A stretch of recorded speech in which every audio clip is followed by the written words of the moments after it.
জাতীয় স্মৃতিসৌধে শহীদদের প্রতি শ্রদ্ধা জানালেন মহামান্য রাষ্ট্রপতি, প্রধান উপদেষ্টা ও রাজনৈতিক নেতৃবৃন্দ। বিস্তারিত থাকছে শহীদুল ইসলামের প্রতিবেদনে।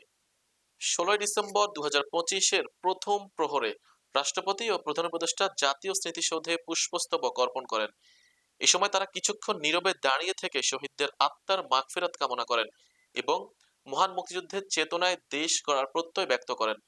এরপর বিএনপি, জামায়াত ইসলামী সহ বিভিন্ন রাজনৈতিক দল ও সংগঠনের শীর্ষ নেতৃবৃন্দ, মুক্তিযোদ্ধা সংগঠন, সামাজিক ও সাংস্কৃতিক সংগঠন এবং নানা পেশার মানুষ পর্যায়ক্রমে শহীদ বেদিতে পুষ্পস্তবক অর্পণের মাধ্যমে শ্রদ্ধা জানান।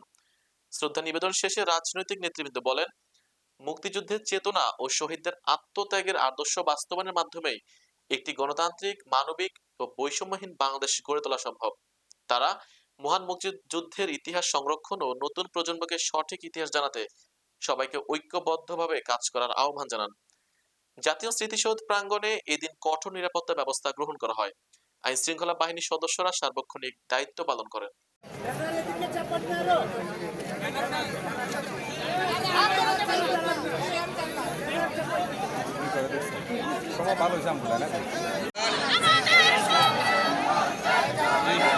সংসারে পড়েছে ওই সংসারে শান্তির সুবাস